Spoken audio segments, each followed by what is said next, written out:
नमस्कार, मैं हूं सुधीर चौधरी और ब्लैक एंड व्हाइट में आपका स्वागत है। आज सबसे पहले आपको रशिया के शहर कजान लेकर चलेंगे, जहां ब्रिक्स देशों की बैठक चल रही है। अब से थोड़ी देर पहले प्रधानमंत्री मोदी और राष्ट्रपति पुतिन के बीच मुलाकात हुई, जिसमें राष्ट्रपति पुतिन ने कहा कि अब प्रधानमंत्री मोदी के साथ उनका एक ऐसा रिश्ता बन चुका है जो शब्दों और ट्रांसलेटर्स पर आश्रित नहीं है। अब पूरी दुनिया की नजर इस बात पर भी है कि क्या प्रधानमंत्री मोदी और राष्ट्रपति शी जिनपिंग के बीच भी वहां कोई औपचारिक मुलाकात होगी। इसके बाद आपको उत्तर प्रदेश सरकार के नए आदेश के बारे में बताएंगे, जिसमें कहा गया है कि अब से यूपी पुलिस को हर एनकाउंटर का वीडियो बनाना पड़ेगा। यानी अब यूपी के पुलिस वालों को हर एनकाउंटर का पूरा हिसाब किताब देना होगा और अपराधियों को गोलियों से शूट करने के साथ साथ कैमरे से भी शूट करना होगा। और आखिर में आपको दिखाएंगे कि दिल्ली की सरकार कैसे प्रदूषण को कम करने के लिए खुद कोई कदम उठाने की बजाय सारा काम दिल्ली की जनता से ही करवा रही है। लेकिन आज दो शब्दों की सबसे ज्यादा चर्चा हो रही है, जिनमें पहला शब्द है दोस्ती और दूसरा है डिप्लोमेसी। और आज हम सबसे पहले इसी दोस्ती वाली डिप्लोमेसी का एक ब्लैक एंड व्हाइट विश्लेषण करेंगे। आज रशिया के कजान शहर में प्रधानमंत्री मोदी और रशिया के राष्ट्रपति व्लादिमीर पुतिन के बीच द्विपक्षीय मुलाकात हुई और इस मुलाकात की सबसे ज्यादा चर्चा असल में पश्चिमी देशों में हो रही है। पश्चिमी देशों के नेता रशिया को अपना सबसे बड़ा दुश्मन मानते हैं। उन्होंने रशिया का बहिष्कार किया हुआ है। यूक्रेन के खिलाफ युद्ध में रशिया को अलग थलग करने के लिए 10, 50 या 100 नहीं, बल्कि 20,000 से ज्यादा प्रतिबंध रशिया पर लगाए हुए हैं। और उन्होंने यह सोचा था कि इन प्रतिबंधों से राष्ट्रपति पुतिन और रशिया पूरी दुनिया में अलग थलग पड़ जाएंगे और रशिया की जो इकोनॉमी है वो बिल्कुल बर्बाद हो जाएगी। लेकिन ऐसा कुछ नहीं हुआ। आज रशिया के कजान शहर में ब्रिक्स देशों का वार्षिक समिट हो रहा है और पश्चिमी देशों के नेता शायद दूर बैठकर टीवी पर या सोशल मीडिया पर इस समिट की लाइव कवरेज देख रहे होंगे। और इन देशों की नजर इस समय भारत के प्रधानमंत्री नरेंद्र मोदी पर जरूर होगी। आप सब अक्सर यह बात सुनते होंगे कि प्रधानमंत्री मोदी भारत की राजनीति के सबसे माहिर खिलाड़ी हैं, लेकिन इन तस्वीरों से आप यह भी समझ पाएंगे कि अंतर्राष्ट्रीय राजनीति में भी प्रधानमंत्री मोदी का वही जलवा कायम है जो कि भारत की राजनीति में है। आज जब प्रधानमंत्री मोदी और राष्ट्रपति पुतिन के बीच द्विपक्षीय वार्ता हुई, तब दोनों नेताओं ने बहुत ही गर्मजोशी से एक दूसरे का स्वागत किया और राष्ट्रपति पुतिन ने मुलाकात के दौरान यह भी कहा कि प्रधानमंत्री मोदी के साथ उनका अब एक ऐसा रिश्ता बन गया है कि अब उन्हें ऐसा महसूस होता है कि मोदी को उनसे संवाद करने के लिए किसी भाषा के अनुवाद की आवश्यकता नहीं है। इन दोनों देशों को अब किसी ट्रांसलेटर की आवश्यकता नहीं है। हमारे रिश्ते इतने मजबूत हैं कि मुझे लगा कि आप बिना अनुवाद के मुझे समझ जाएंगे। हमारे संबंध ऐसे हैं कि आपको अनुवाद की जरूरत नहीं है। माननीय प्रधानमंत्री जी, у нас такие отношения, что я считал, что вы и так все понимаете. हमारे इतने रिश्ते हैं कि मुझे ऐसा लगा कि आपको कोई अनुवाद नहीं चाहिए। माननीय प्रधानमंत्री जी, प्रिय दोस्तों, प्रधानमंत्री मोदी इस साल जुलाई के महीने में रशिया गए थे, जहां राष्ट्रपति पुतिन के साथ उनकी इस तस्वीर की बड़ी चर्चा हुई थी और लोगों ने कहा था कि मोदी और पुतिन किस बात पर हंस रहे हैं, सब लोग ये जानना चाहते थे। और उन्हें बिना ट्रांसलेटर के राष्ट्रपति पुतिन की बात असल में कैसे समझ में आई, तब लोग यही चर्चा कर रहे थे। क्योंकि इस तस्वीर में आप दोनों को बिल्कुल अकेले दिख रहे हैं, इनके साथ कोई ट्रांसलेटर नहीं है। राष्ट्रपति पुतिन सिर्फ रशिया की भाषा में बात करते हैं और ये दोनों नेता लगातार कुछ बात करते हुए जा रहे हैं और बातचीत हो रही है और उसमें प्रधानमंत्री मोदी हंस भी रहे हैं। लेकिन आज राष्ट्रपति पुतिन ने स्वयं ही कह दिया कि उनका प्रधानमंत्री मोदी के साथ ऐसा रिश्ता बन गया है जिसमें दोनों नेताओं को एक दूसरे की बात समझने के लिए अब भाषा के अनुवाद की आवश्यकता नहीं है और ये एक बहुत बड़ी बात है। अंतर्राष्ट्रीय दोस्ती में केमिस्ट्री बड़ी आवश्यक होती है और इन दोनों नेताओं के बीच अगर आप इस केमिस्ट्री को देखेंगे तो आपको समझ में आएगा कि यह दोस्ती असल में दिल की दोस्ती है। इस दोस्ती को आप इस बात से भी समझ सकते हैं कि जहां राष्ट्रपति पुतिन प्रधानमंत्री मोदी की प्रशंसा करते हैं और उन्हें अपना मित्र बताते हैं, वहीं प्रधानमंत्री मोदी भी उनसे खुलकर यह बात कहते हैं कि रशिया और यूक्रेन का युद्ध सिर्फ बातचीत से ही रुक सकता है, यह विवाद सिर्फ बातचीत से ही हल हो सकता है और भारत इस संघर्ष के समाधान में हर मदद करने के लिए तैयार है। आप जरा सोचिए, प्रधानमंत्री मोदी के अलावा दुनिया में कोई और ऐसा नेता शायद ही होगा जो राष्ट्रपति पुतिन के सामने बैठकर उन्हें युद्ध रोकने के लिए कह दे और राष्ट्रपति पुतिन भी इससे सहमत हो जाए।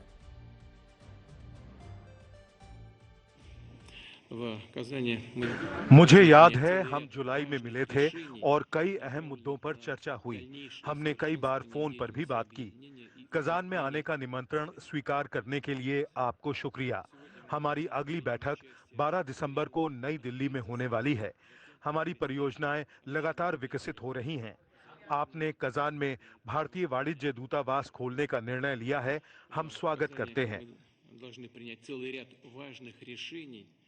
एक्सेलेंसी, रूस और यूक्रेन के बीच चल रहे संघर्ष के विषय पर हम लगातार संपर्क में रहे हैं। जैसा मैंने पहले भी कहा है, हमारा मानना है कि समस्याओं का समाधान शांतिपूर्ण तरीके से ही होना चाहिए।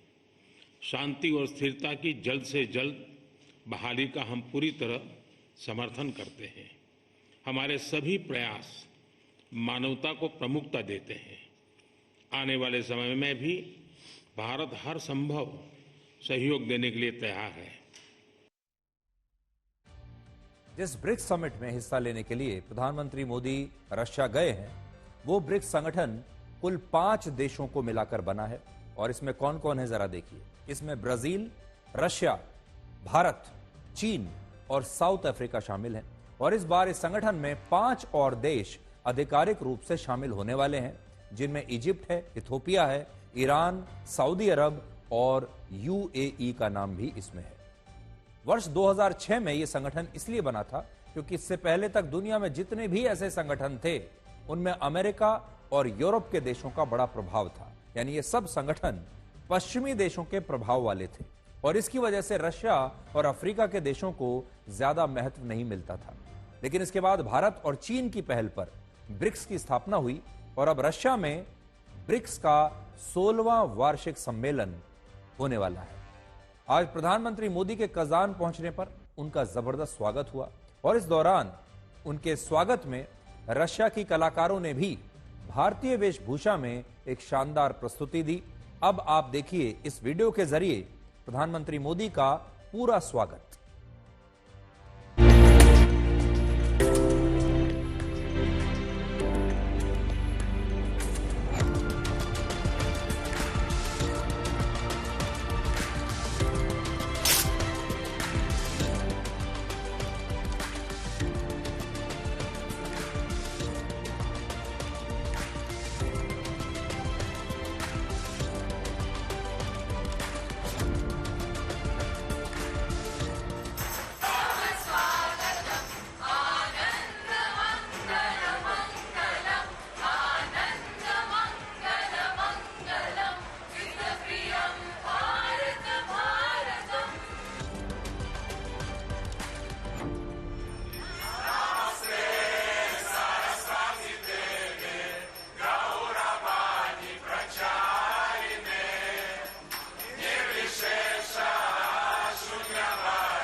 आकाश गूंजे पूछे जहान सारा काज़ाज में मोदी। भारत माता की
इस बार का ब्रिक्स सम्मेलन रशिया के कजान शहर में हो रहा है, जो रशिया के एक गणराज्य की राजधानी है और इस गणराज्य का नाम है तातारस्तान।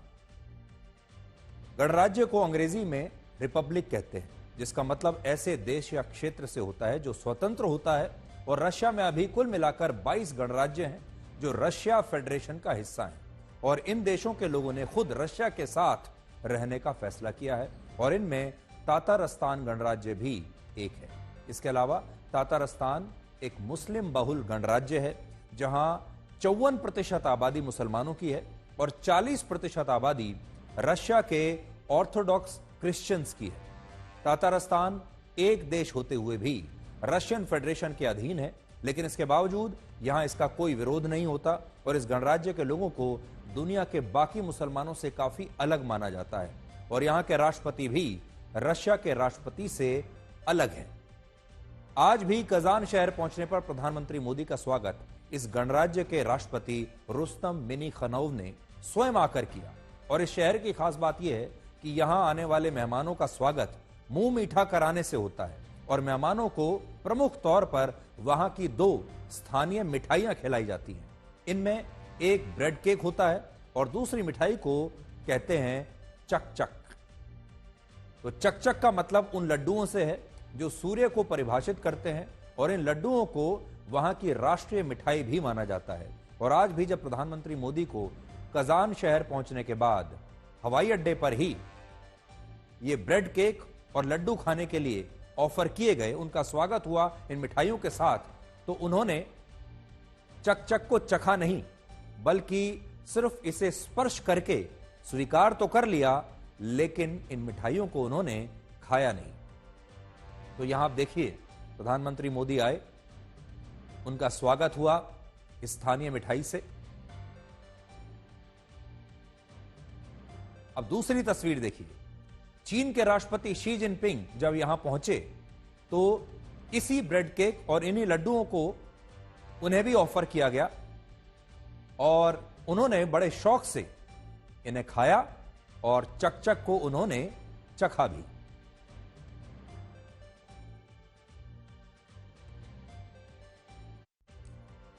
तो आज की रात प्रधानमंत्री नरेंद्र मोदी और चीन के राष्ट्रपति शी जिनपिंग दोनों एक ही शहर में मौजूद हैं, और इन दोनों के बीच कल द्विपक्षीय बैठक होने की संभावना है। और यह बैठक भी ऐसे समय में होगी जब लद्दाख में एलएसी पर भारत और चीन के बीच पिछले 4 वर्षों से चल रहा विवाद अब सुलझ गया है।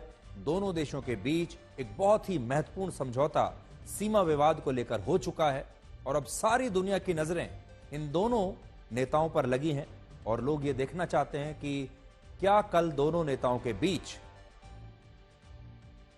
औपचारिक बैठक होगी या नहीं होगी, और दोनों जब मिलेंगे ये नेता, जब इनका हैंडशेक होगा, तब वो केमिस्ट्री कैसी होगी। पिछले साल जब ब्रिक्स देशों का सम्मेलन दक्षिण अफ्रीका में हुआ था, तब प्रधानमंत्री मोदी और राष्ट्रपति शी जिनपिंग ने एक दूसरे से हाथ तो जरूर मिलाया था, लेकिन उनके बीच कोई औपचारिक या द्विपक्षीय मुलाकात नहीं हुई थी। और इससे पहले जब वर्ष 2022 में इंडोनेशिया के बाली में G20 की बैठक हो रही थी, तब भी प्रधानमंत्री मोदी और राष्ट्रपति शी जिनपिंग के बीच औपचारिक रूप से कोई द्विपक्षीय वार्ता नहीं हुई थी। हालांकि दोनों ने थोड़ी देर के लिए एक दूसरे से रुककर शायद कुछ मिनट बात जरूर की थी, लेकिन फिर इसके 8 महीने के बाद दोनों देशों ने यह बात मानी कि बाली में दोनों नेताओं के बीच कुछ मुद्दों पर बातचीत हुई थी, जिसमें सीमा विवाद का मुद्दा अहम था। और हो सकता है कि इस बार भी इन दोनों नेताओं के बीच ब्रिक्स समिट के दौरान इस पर कोई बात हो, क्योंकि अब यह मुद्दा सुलझ चुका है। और अब से कुछ देर पहले राष्ट्रपति शी जिनपिंग ने राष्ट्रपति पुतिन के साथ एक द्विपक्षीय बैठक की है, यानी चीन और रशिया के बीच एक औपचारिक द्विपक्षीय बैठक हुई है। और ऐसा माना जा रहा है कि एलएसी पर सीमा विवाद को सुलझाने में राष्ट्रपति पुतिन ने ही भारत और चीन के बीच एक अंतर्राष्ट्रीय मध्यस्थ की भूमिका निभाई है। उन्होंने ये मध्यस्थता में एक अहम भूमिका निभाई हो सकती है, इस तरह की खबरें सामने आ रही हैं। तो एक बहुत बड़ी बात है ये कि चीन और रशिया के बीच इस समय द्विपक्षीय बैठक चल रही है और भारत और चीन के बीच ये जो इतना बड़ा समझौता हुआ है 4 साल के बाद, हो सकता है कि इसमें रशिया के राष्ट्रपति व्लादिमीर पुतिन ने भी कोई अहम भूमिका निभाई हो और इस बार ईरान भी औपचारिक रूप से ब्रिक्स देशों का हिस्सा बन जाएगा। और अब से कुछ देर पहले प्रधानमंत्री मोदी ने ईरान के राष्ट्रपति से भी मुलाकात की है और रशिया और चीन की तरह पश्चिमी देश ईरान को भी बिल्कुल पसंद नहीं करते और उसे अपना दुश्मन मानते हैं। इसलिए ये मुलाकात और ये समिट पश्चिमी देशों को बहुत अखर रहा होगा। ब्रिक्स को एक ऐसा संगठन माना जाता है जो G7 यानी ग्रुप 7 देशों का मुकाबला कर सके और ग्रुप 7 का मतलब है वो देश जिनमें अमेरिका, यूरोप और जापान जैसे देश इस संगठन में आते हैं और ये देश रशिया, चीन और ईरान को बिल्कुल पसंद नहीं करते और यही भारत की कूटनीति का सबसे ज्यादा प्रभाव दिखाई देता है। भारत को G7 देश अतिथि देश के रूप में आमंत्रित करते हैं और भारत क्वाड देशों का भी हिस्सा है और दूसरी तरफ ब्रिक्स देशों में भी भारत की भूमिका सबसे मजबूत देशों में है और इनमें भी उम्र के मामले में प्रधानमंत्री मोदी सबसे बड़े नेता हैं। प्रधानमंत्री मोदी 74 वर्ष के हैं, राष्ट्रपति व्लादिमीर पुतिन 72 साल के हैं, राष्ट्रपति शी जिनपिंग 71 साल के हैं और ये तीनों ही नेता पिछले कई वर्षों से अपने अपने देशों का लगातार नेतृत्व कर रहे हैं। इनमें नरेंद्र मोदी वर्ष 2014 से भारत के प्रधानमंत्री हैं, यानी 10 साल हो चुके हैं। व्लादिमीर पुतिन वर्ष 2012 से रशिया के राष्ट्रपति हैं, इससे पहले वो रशिया के प्रधानमंत्री थे और शी जिनपिंग वर्ष 2013 से ही चीन के राष्ट्रपति हैं। यानी अगर आप कंटिन्यूटी के हिसाब से देखें तो ये तीनों सबसे अनुभवी नेता हैं, न सिर्फ अपने देश के बल्कि पूरी दुनिया में अगर आप देखेंगे तो सबसे अनुभवी नेताओं में हैं और सबसे ज्यादा वर्षों तक शासन करने वाले नेताओं में ये तीनों लोग अब गिने जाते हैं। इस समय ब्रिक्स के 10 देशों में दुनिया की 45% आबादी रहती है और दुनिया की कुल अर्थव्यवस्था में इन 10 देशों की हिस्सेदारी लगभग 35% है और दुनिया में होने वाले कुल व्यापार में इन देशों का हिस्सा 20% से ज्यादा है और इनमें भी अर्थव्यवस्था के मामले में इस समय भारत की स्थिति सबसे ज्यादा मजबूत है। इंटरनेशनल मॉनेटरी फंड यानी IMF का नया अनुमान आया है इस साल का और 2024 का जो उनका अनुमान है, जो कि आज ही उन्होंने रिलीज किया है, उसके तहत भारत की GDP विकास दर पूरी दुनिया में सबसे ज्यादा रहने की संभावना है और भारत का जो GDP ग्रोथ रेट होगा वो 7% होगा, जो पूरी दुनिया में सबसे ज्यादा है, ये IMF के डेटा के मुताबिक। भारत के बाद चीन का GDP विकास दर 4.8% रह सकता है, अमेरिका का GDP विकास दर 2.8%, ब्रिटेन का 1.1%, कनाडा का 1.3%, जापान 0.3%, जर्मनी का 0%, फ्रांस का 1.1%, इटली का 0.7% और रशिया का 3.6% और पाकिस्तान का GDP विकास दर 2.4% रह सकता है, जबकि भारत का GDP विकास दर पूरी दुनिया में सबसे ज्यादा 7% रहने का अनुमान है और इससे आप समझ सकते हैं कि भारत की अर्थव्यवस्था ने कैसे इस समय पूरी दुनिया को हैरान करके रखा हुआ है। अब आपको अपने देश वापस लाते हैं और अब हम आपको उत्तर प्रदेश पुलिस के उस फैसले के बारे में बताएंगे जिसमें उसने एक नई तरह के शूट एट साइट के ऑर्डर दिए हैं। यहां शूट एट साइट का मतलब अपराधी को देखते ही गोली मारने का आदेश नहीं है, बल्कि यहां इसका मतलब है एनकाउंटर के दौरान देखते ही अपराधियों का वीडियो शूट करना। एनकाउंटर में गन वाली शूटिंग के बाद अब उत्तर प्रदेश की पुलिस को कैमरे वाली शूटिंग भी करनी होगी और इसके लिए आज ही उत्तर प्रदेश की सरकार ने नई गाइडलाइंस जारी की हैं, जिनमें कुल मिलाकर 16 दिशा निर्देश दिए गए हैं यूपी के पुलिस वालों को एनकाउंटर करते वक्त या एनकाउंटर करने से पहले या बाद में इन्हें फॉलो करना होगा। आप तो जानते हैं कि उत्तर प्रदेश की पुलिस को एनकाउंटर्स के लिए बहुत बदनाम किया जा रहा है, कहा जा रहा है कि वहां बात बात पर एनकाउंटर हो जाता है। इसी छवि को ध्यान में रखते हुए अब उत्तर प्रदेश की सरकार ने कुछ नियम बदले हैं और ये क्या है आपको बताते हैं। इनमें पहला आदेश तो यह है कि पुलिस के लिए शूटआउट वाले स्थान का वीडियो बनाना अब अनिवार्य होगा। दूसरा, घटनास्थल की जांच अब फोरेंसिक टीम द्वारा की जाएगी। तीसरा, एनकाउंटर की जांच स्थानीय पुलिस नहीं करेगी, बल्कि यह जांच क्राइम ब्रांच या किसी दूसरे थाने की पुलिस से करवाई जाएगी। चौथा, एनकाउंटर में मारे गए अपराधी के परिवार को इसकी तत्काल सूचना देनी होगी। पांचवां, पुलिस को एनकाउंटर में इस्तेमाल हुए हथियारों को अब सरेंडर करना होगा और इन हथियारों की भी अलग से जांच करवाई जाएगी। छठा, अपराधियों से बरामद हथियारों की भी जांच कराना अब अनिवार्य होगा। और सातवां, अपराधी का पोस्टमार्टम अब 2 डॉक्टरों की टीम करेगी और इस पोस्टमार्टम की भी पूरी वीडियोग्राफी करवाई जाएगी। पुलिस का कहना है कि उसने एनकाउंटर के मामले में पारदर्शिता लाने के लिए इन दिशा निर्देशों को लागू किया है, लेकिन सोशल मीडिया पर लोग पूछ रहे हैं कि क्या अब सरकार पुलिस को नए हथियारों की जगह नए कैमरे खरीद कर देगी और क्या एनकाउंटर वाली जगह की वीडियोग्राफी कराने से ऐसे मामलों में पारदर्शिता आना संभव भी है या नहीं।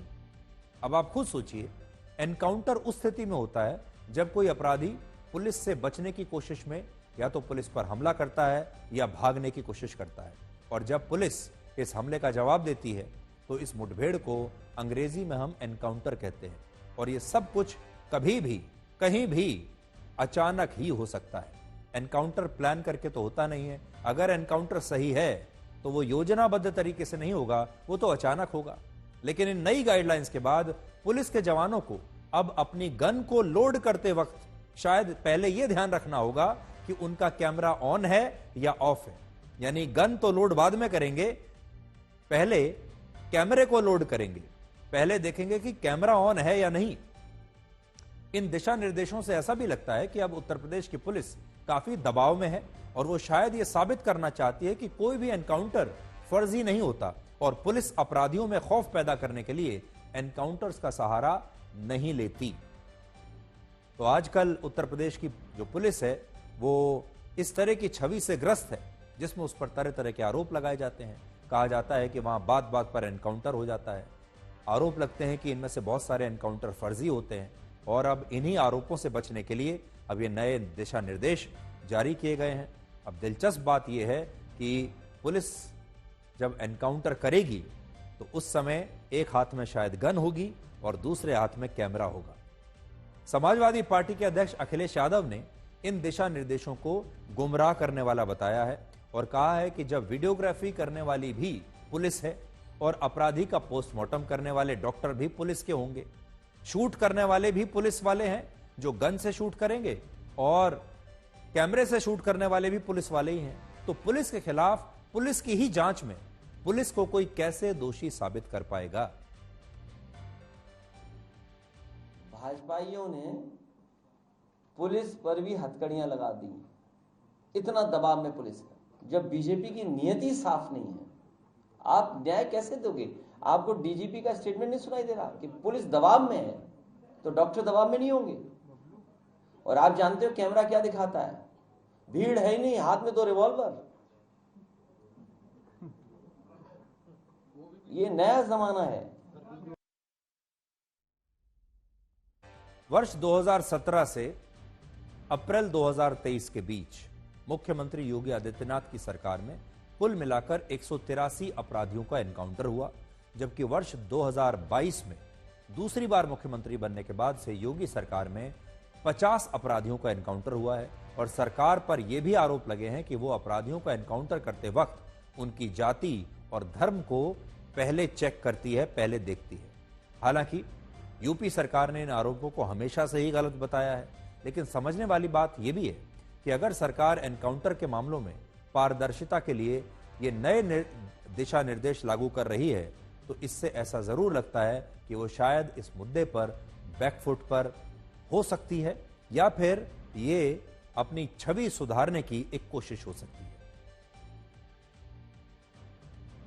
आपने अक्सर ट्रेन पर या बसों में सफर करते हुए एक लाइन जरूर पढ़ी होगी कि सवारी अपने सामान की खुद जिम्मेदार है।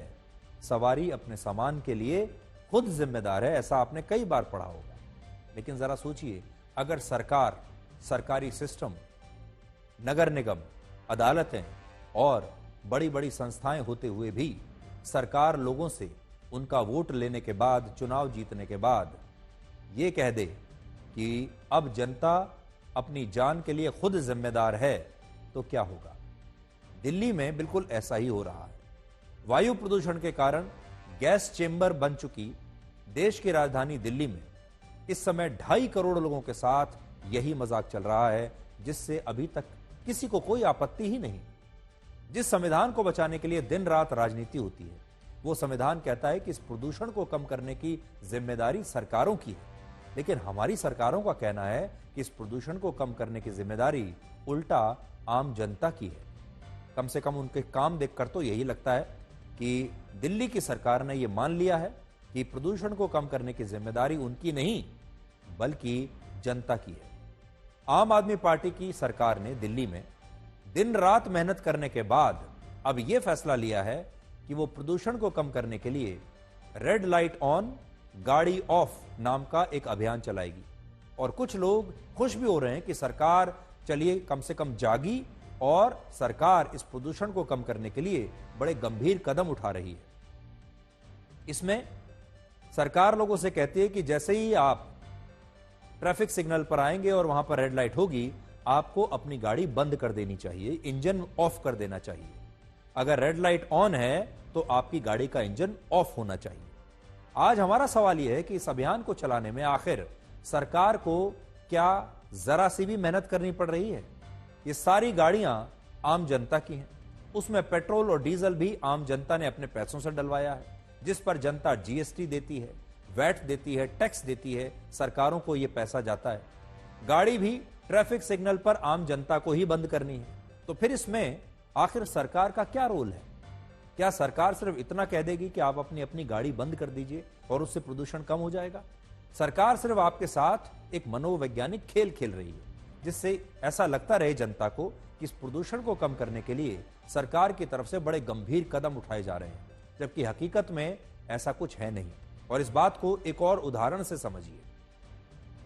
प्रदूषण का स्तर बढ़ने के बाद दिल्ली और एनसीआर के इलाकों में ग्रैप 2 का एक्शन प्लान लागू हो गया है, और इसे भी सुनकर ऐसा ही लगता है कि सरकार शायद कुछ ऐसा कर रही है जिससे दिल्ली में अब प्रदूषण कम हो जाएगा।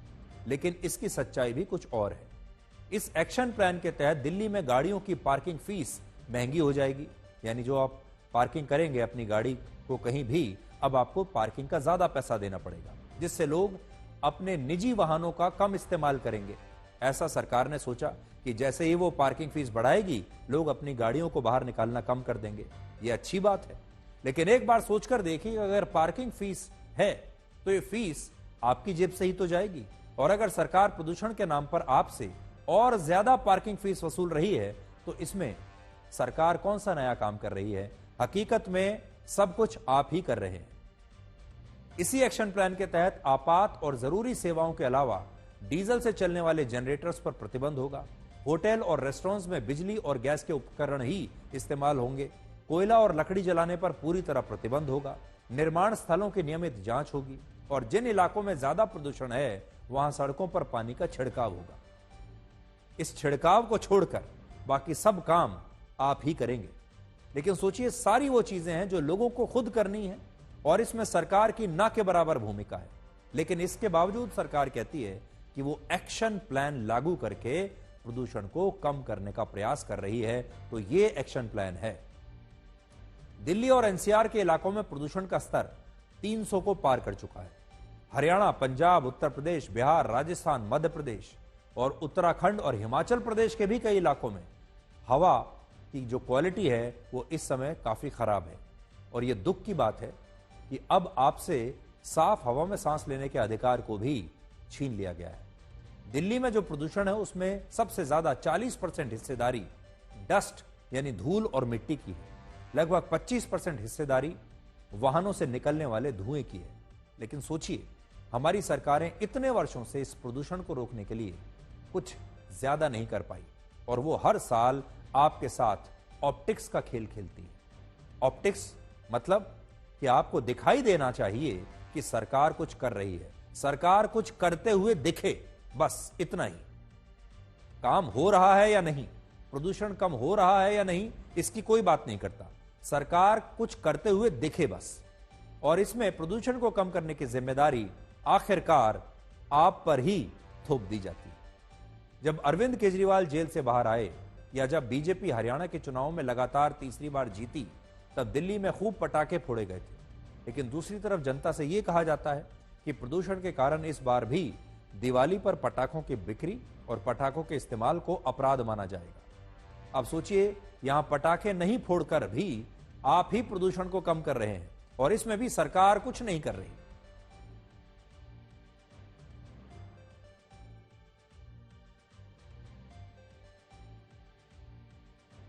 तो आज हम दिल्ली की सरकार से भी और दूसरी राज्य सरकारों से भी ये कहेंगे कि जनता पर जिम्मेदारी थोपने की बजाय, सब काम जनता से करवाने की बजाय सरकारों को भी कुछ करना चाहिए और सरकारों को भी इसकी जिम्मेदारी अब स्वयं लेनी चाहिए। अब आपको वो तस्वीरें दिखाएंगे जिनकी आज पूरे देश में चर्चा हो रही है। ये तस्वीरें मध्य प्रदेश के भोपाल से आई हैं, जहां पाकिस्तान जिंदाबाद के नारे लगाने वाले एक आरोपी मोहम्मद फैजल खान ने आज अदालत के आदेश का पालन करते हुए भारत के राष्ट्रीय ध्वज तिरंगे को 21 बार सलामी दी और इस दौरान भारत माता की जय के नारे भी लगाए। आप भी सबसे पहले ये वीडियो देखिए। अदालत की इस बिल्कुल नई तरह की सजा को आप पहले देखिए।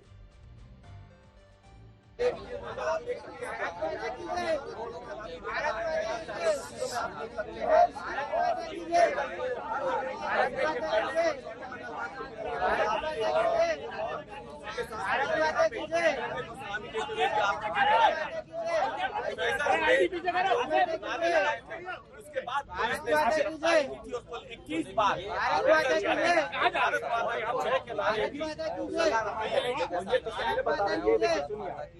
भारत माता की जय, भारत माता की जय, भारत माता की जय, भारत माता की जय, भारत माता की जय, भारत माता की जय, भारत माता की जय, भारत माता की जय, भारत माता की जय। तो ये जो आरोपी हैं, इसे पुलिस ने यही सजा दी थी। इसने पाकिस्तान जिंदाबाद के नारे लगाए थे और उसके बाद अदालत ने यह सजा दी कि अब से आप थाने में जाएंगे हर महीने और भारत माता की जय के नारे लगाएंगे और राष्ट्रीय ध्वज तिरंगे को सलाम भी करेंगे। इस व्यक्ति का कहना है कि उसने अपने दोस्त के उकसाने पर पाकिस्तान जिंदाबाद के नारे लगाए थे, लेकिन अब उसे अपनी गलती का एहसास हो गया है और अब वो मध्य प्रदेश हाईकोर्ट के उस फैसले का पूरी ईमानदारी से पालन करेगा जिसमें अदालत ने कहा कि इस आरोपी को हर महीने के पहले और चौथे मंगलवार को तिरंगे को सलामी देकर भारत माता की जय का नारा लगाना होगा और ऐसा उसे तब तक करते रहना होगा जब तक अदालत का इस मामले में अंतिम आदेश नहीं आ जाता। और ये अदालत का एक बड़ा क्रांतिकारी फैसला है। हालांकि आज यहां आपको भी ये सोचना चाहिए कि अगर हमारे देश में, आखिर हमारे देश में ऐसा क्या हुआ कि अब भारत माता की जय के नारे भी अदालत के आदेश के बाद जमानत पाने के लिए लगाने पड़ रहे हैं। अब सोचिए, अगर अदालत जमानत के लिए इस शर्त को लागू न करती तो क्या यह लड़का तब भी इस तिरंगे को 21 बार सलामी देकर भारत माता की जय का नारा लगाता? अब आपको गुजरात की उन गौशालाओं में लेकर जाएंगे जहां बांसुरी की धुन से बीमार गायों का इलाज किया जा रहा है। गुजरात के नाडियाड में रहने वाले एक व्यक्ति ने बांसुरी की धुन से बीमार और कमजोर गायों को प्रसन्न करने के लिए उनकी सेवा कर रहे हैं और संगीत से गायों के स्वास्थ्य में सुधार होता है। आज आप ये देख पाएंगे और बांसुरी की धुन सुनकर ये गायें प्रसन्न रहती हैं, इनका स्वास्थ्य बेहतर होता है और ये दूध भी ज्यादा देती है। कहते हैं भगवान श्री कृष्ण जब बांसुरी बजाते थे तब गाय दौड़कर उनके पास आ जाया करती थी और इसका अर्थ यही है कि बांसुरी की धुन या संगीत गायों को बहुत पसंद है। ये गायों के शरीर में एक सकारात्मक परिवर्तन लाता है और उन्हें अच्छा महसूस कराता है और वो संगीत की तरफ आकर्षित होती है। और इसी आधार पर गुजरात में अब संगीत से गायों का इलाज किया जा रहा है।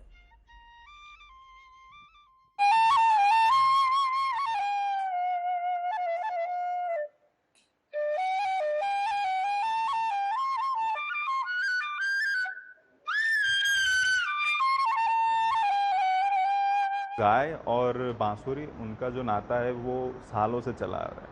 और जब भी हमने कहीं पे भी फ्लूट बजाई, कहीं पे भी बांसुरी हमने बजाई, तो हमने देखा कि गाय जो है वो नेचुरली कनेक्ट हो रही थी फ्लूट के वॉइस से, फ्लूट के साउंड से। तो जब भी हम बजाते थे तो उनका जो रिस्पॉन्स था वो बहुत ही ज़्यादा पॉजिटिव और बहुत ही बहुत लवेबल रिस्पॉन्स था उनका जो अलग अलग वार्ड्स होते हैं जहाँ पे वो बीमार गौ माता के लिए वार्ड्स बनाए जाते हैं, तो वहाँ पे हम लोग जाते थे। और वहाँ पे जब भी हमने बजाना स्टार्ट किया तो हमने देखा कि कई गौ माताएँ बहुत दिनों से वो चल नहीं पा रही थी, उठ नहीं पा रही थी। वो धीरे धीरे वो सुनने के बाद थोड़ा थोड़ा रिस्पॉन्ड करना चालू किया। और वो एक दो ऐसे हमने एग्जाम्पल्स देखे कि जिनमें वो खड़ी होके उठ के वो चलना उन्होंने स्टार्ट किया। एक गौशाला में एक गाय का जो बछड़ा था वो मर गया था, तो वो किसी को अपने पास नहीं आने देती थी और जो भी वहाँ पे जाए उसको वो मार के भगाती थी। और मुझे पता नहीं था, तो मैं सिर्फ बांसुरी लेके अंदर निकल गया। उसका वीडियो भी शायद अवेलेबल है। तो मैं गया और गौशाला के बाहर जो भी वहाँ पे जो गौपालक थे वो सब वहाँ पे टेंशन में खड़े थे कि ये अंदर गया लेकिन वो गाय के पास क्यों जा रहा है। और मुझे नहीं मालूम था कि ये वही वाली गाय है। और मैं बजाते हुए वहाँ पे गया, वो गाय ने मुझे कुछ नहीं किया, बहुत लोगों को मारा हुआ था उन्हें। और फिर मुझे ऐसे मुझे उनका बछड़ा समझ के मुझे चाटने लगी। और मैं जब बांसुरी बजा रहा था और उसके बाद वो टोटली नॉर्मल हो गई। बांसुरी की आवाज, बांसुरी की धुन गायों के कानों में सुकून लाती है। और अलग अलग स्टडीज में यह बताया गया है कि संगीत से गायों के मस्तिष्क में ऑक्सीटोसिन हार्मोन्स रिलीज होते हैं जो उनके तनाव को कम करता है और इससे उनके स्वास्थ्य में भी सुधार होता है। 2 वर्ष पहले हरियाणा के करनाल में राष्ट्रीय डेयरी अनुसंधान संस्थान में भी इस पर एक रिसर्च हुई, जिसमें दूध देने वाली गायों को हर रोज बांसुरी या दूसरे वाद्य यंत्र का मधुर संगीत सुनाया जाता था। और इसमें भी यह पाया गया कि संगीत से गायों का स्वास्थ्य बेहतर हुआ और उनके दूध का उत्पादन भी बढ़ गया। संगीत असल में जानवर ही नहीं, इंसान या सभी के लिए फायदेमंद होता है और यह मानसिक और शारीरिक तौर पर सभी को फायदा पहुंचाता है। संगीत से इंसान का भी अटूट रिश्ता है और जब व्यक्ति खुश होता है तब भी वो संगीत सुनता है, जब दुखी होता है तब भी संगीत सुनता है। संगीत सुनने से मन को शांति मिलती है, तनाव कम होता है और शरीर में एक सकारात्मक ऊर्जा का संचार होता है। संगीत नींद न आने की समस्या में भी फायदेमंद होता है और ये आपके बिगड़े हुए स्लीप पैटर्न को भी सुधार सकता है। और मन पसंद संगीत सुनने से एकाग्रता बढ़ती है और आपकी याददाश्त भी ठीक रहती है। कई लोग व्यायाम के दौरान संगीत सुनते हैं। संगीत से एक्सरसाइज का जो परफॉर्मेंस होता है वो बेहतर हो जाता है और जब मन में नकारात्मक विचार आ रहे हों उस वक्त भी संगीत सुनने से सकारात्मक ऊर्जा का संचार होता है। और कहते हैं कि संगीत आत्मा के साथ एक खास रिश्ता बना लेता है और संगीत मन को प्रसन्न रखता है और संगीत को इंसानों को अपना सबसे अच्छा दोस्त बना लेना चाहिए। अब हम आपको उन 2 रिपोर्ट्स के बारे में बताएंगे जो अमीरों और गरीबों के बीच की खाई को दिखाती हैं और ये वही खाई है जो राजनीति की खबरों में कभी दब जाती है या आपको दिखाई नहीं देती। इनमें एक रिपोर्ट इनकम टैक्स डिपार्टमेंट की है। इसके मुताबिक भारत में करोड़पतियों की संख्या में जबरदस्त वृद्धि हुई है, जबकि दूसरी रिपोर्ट वर्ल्ड बैंक की है जो कहती है कि भारत में करीब 13 करोड़ लोग भयंकर गरीबी से संघर्ष कर रहे हैं। यानी एक तरफ अमीरों की संख्या और संपत्ति बढ़ रही है, दूसरी तरफ ऐसे भी लोग हैं जो एक दिन में महज 181 रुपए भी कमा नहीं पाते। पिछले 10 वर्षों में 1 करोड़ से ज्यादा की टैक्सेबल इनकम वाले लोगों की संख्या 5 गुना बढ़ चुकी है। ये वो लोग हैं जिन्होंने आईटीआर फाइल करते समय अपनी टैक्सेबल इनकम 1 करोड़ से ज्यादा रिपोर्ट की है। वित्त वर्ष 2013 और 14 में, लगभग आज से 10 साल पहले, 1 करोड़ से ज्यादा आमदनी पर टैक्स देने वाले लोगों की संख्या पूरे देश में सिर्फ 44,000 थी और 2023 और 24 में यह बढ़कर 2,30,000 हो चुकी है। यानी इस समय हमारे देश में 2,30,000 लोग ऐसे हैं जो ये मानते हैं, जिन्होंने ये रिपोर्ट किया है कि उनकी सालाना आय 1 करोड़ या इससे ज्यादा है। सबसे दिलचस्प बात यह है कि इनमें 52% लोग सैलरीड लोग हैं, यानी तनख्वाह पाने वाले लोग हैं, और यह संख्या लगभग 1,20,000 होती है। यानी इस साल जिन्होंने 1 करोड़ रुपए से ज्यादा की आय पर टैक्स दिया, उनमें आधे से ज्यादा लोग नौकरी पेशा लोग हैं। असल में नौकरी पेशा लोगों की मजबूरी यह है कि उन्हें सब कुछ, उनकी जो पूरी आय है वो चेक से मिलती है। वो चाहकर भी अपनी इस आय को छुपा नहीं सकते, उन्हें यह सही सही बतानी ही पड़ती है, और उनकी मर्जी के बिना ही उनका यह इनकम टैक्स कट जाता है। बाकी के जो लोग हैं वो अपनी आय को छुपा भी लेते हैं। हालांकि आय के स्तर में वृद्धि के साथ टैक्स देने वाले नौकरी पेशा लोगों की संख्या नहीं बढ़ी है। 100 करोड़ से 500 करोड़ रुपए की टैक्सेबल इनकम वाले 262 लोगों में सिर्फ 19 लोग नौकरी पेशा हैं, बाकी सब व्यापारी हैं। बड़ी बात यह है कि आज से 10 साल पहले देश में 100 करोड़ से 500 करोड़ की टैक्सेबल इनकम वाले सिर्फ 2 लोग थे, और ये 2 लोग अब बढ़कर 262 हो चुके हैं। 2013 और 14 में सिर्फ एक व्यक्ति था जिसकी टैक्सेबल आमदनी 500 करोड़ से ज्यादा थी, पूरे देश में एक व्यक्ति, और यह संख्या अब 23 हो चुकी है। लेकिन इसमें कोई भी सैलरीड क्लास का आदमी नहीं है। भारत में जिस गति से करोड़पतियों की संख्या और उनकी संपत्ति बढ़ी है, उस हिसाब से गरीबों की आय में वृद्धि नहीं हुई है। वर्ल्ड बैंक की एक रिपोर्ट के मुताबिक भारत में करीब 12 करोड़ 92 लाख लोग भयंकर गरीबी में जी रहे हैं। ये वो लोग हैं जिनकी एक दिन की आय 181 रुपए से भी कम है। सोचिए भारत में गरीब और अमीर के बीच कितनी दूरी है। करोड़पति बढ़ते जा रहे हैं, लेकिन कुछ गरीब मात्र 200 रुपए भी एक दिन में नहीं कमा पाते। तो आज के लिए ब्लैक एंड व्हाइट में इतना ही। अब आपसे हमारी अगली मुलाकात होगी कल रात 9 बजे। तब तक आप खुश रहिए, सुरक्षित रहिए, स्वस्थ रहिए। और जिंदगी बीत जाती है ये ढूंढने में कि ढूंढना क्या है, जबकि ये भी पता नहीं होता कि जो मिला है उसका करना क्या है। नमस्कार।